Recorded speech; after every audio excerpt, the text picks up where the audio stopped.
আসসালামু আলাইকুম দর্শক। আমি তো ভ্যাকসিন নিয়ে বলছি, ধারাবাহিকভাবে বলার চেষ্টা করছি। আমি আজকে আরেকটি ভ্যাকসিনের কথা বলবো, যেটি আমরা এই সময়ে সাধারণত উপদেশ দিয়ে থাকি নেওয়ার জন্য, যেমন নিউমোনিয়া ভ্যাকসিন। নিউমোকক্কাস একটি ব্যাকটেরিয়া, এই ব্যাকটেরিয়ার এগেনস্টেও ভ্যাকসিন আছে। যে ভ্যাকসিনটা আমরা সাধারণত যারা বিশেষ করে বয়স্ক মানুষ বা যারা অন্য কোনো রেসপিরেটরি ভাইরাস, রেসপিরেটরি ডিজিজে আক্রান্ত, তাদেরকে আমরা বলি এই নিউমোনিয়া ভ্যাকসিনটি নেওয়ার জন্য।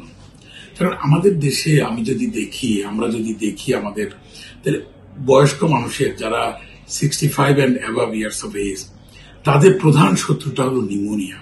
এই নিউমোনিয়াটা কেন হয়? নিউমোনিয়াটা কিছু ভাইরাস দিয়ে হতে পারে, যেমন তার মধ্যে ফ্লু অন্যতম, তার মধ্যে কোভিড অন্যতম, এবং কিছু ব্যাকটেরিয়া দিয়ে হতে পারে।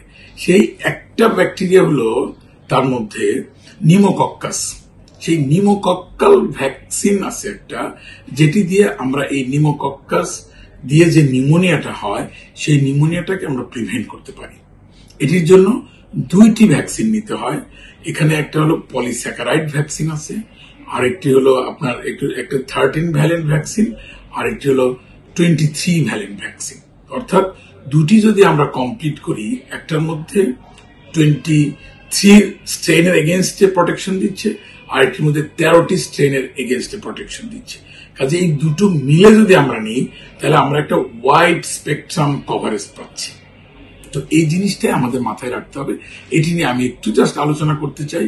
দুটি ভ্যাকসিনের কথা বললাম, একটি বললাম 13 ভ্যালেন্স, আর একটি বললাম 23 ভ্যালেন্ট ভ্যাকসিন।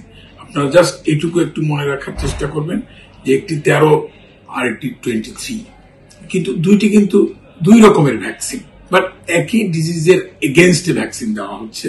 এই দুইটি একটি নেওয়ার মনে করেন আপনি এখন নিবেন, এবং তার 1 থেকে 2 মাসের মধ্যে, অর্থাৎ 8 সপ্তাহ অথবা 2 মাস যাই বলি না কেন, এই সময়টুকু পরে আরেকটি নেবেন। দুইটি একসঙ্গে নেওয়া যাবে না, এটি একটু মাথায় রাখতে হবে। এই দুটি ভ্যাকসিন একসঙ্গে নেওয়া যাবে না। এর মধ্যে একটি হলো এভিমার, যেটি হলো 13 ভ্যালেন্ট ভ্যাকসিন। এভিমার 13 বলা হয় এটাকে, এটা এই নামে বাজারে পাওয়া যাচ্ছে। আর একটি হলো প্রিনোভ্যাক্স 23। আমরা বলি এই এভিমার ভ্যাকসিন যেটি 13 ভ্যালেন্ট ভ্যাকসিন, এটি সারা জীবনে একটি নিতে হয়, এটি আর নিতে হবে না। আপনি 13 নাম্বার যে ভ্যাকসিনটি নিউমোকক্কাসের এগেনস্টে, এটি একবার নিলে আর নেওয়া প্রয়োজন নাই, এবং এটি নেওয়ার 8 সপ্তাহ পরে অথবা 2 মাস পরে আপনাকে আরেকটি নিতে হবে, যেটা আমি আগে বলছিলাম। সেটি হলো প্রিনোভ্যাক্স। প্রিনোভ্যাক্সটা এটা আমাদের দেশেই তৈরি হচ্ছে, প্রিনোভ্যাক্স 23। এটি 2 মাস পরে একটা নেবেন, প্রথমটি নেওয়ার 2 মাস পরে। এই যে দুইটা ভ্যাকসিন কমপ্লিট হয়ে গেল, আপনার নিউমোকক্কাসের এগেনস্টে বেশ বড় রকমের একটা প্রটেকশন হয়ে গেল। 23 এবং 13, অর্থাৎ এটা মিলে আমরা কি পেলাম? 36 স্ট্রেন অফ নিউমোকক্কাস ভাইরাস যেটা আছে, তার এগেনস্টে একটা প্রটেকশন দিয়ে রাখলাম। তাহলে এই প্রটেকশনের আমাদের লাভ হচ্ছে, এই ব্যাকটেরিয়া দিয়ে নিউমোনিয়া হওয়ার চান্সটা কমে যাবে।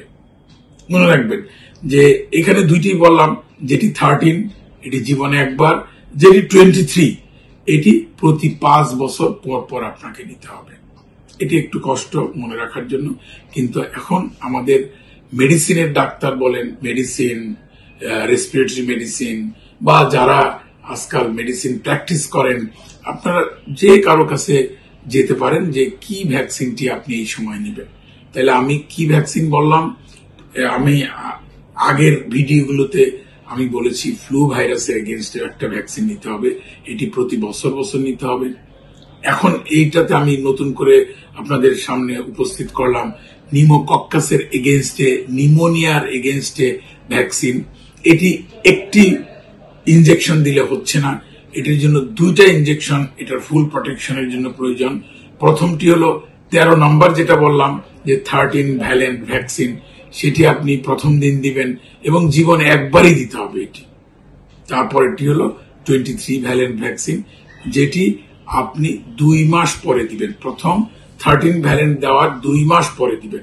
এবং এই 3 নম্বর এই যে যেটি বললাম পরে দিবেন আপনি 23 ভ্যালেন্ট, এটি আপনাকে প্রতি 5 বছর পর পর নিতে হবে ফর ফুল প্রোটেকশন। আমার মনে হয় যে, আমি জানি না আপনারা কনফিউশনে পড়লেন কিনা, আমি সময় পেলে আবার এটি নিয়ে একটু বলার চেষ্টা করব। এ পর্যন্ত আজকে এই পর্যন্ত, ধন্যবাদ। আসসালামু আলাইকুম।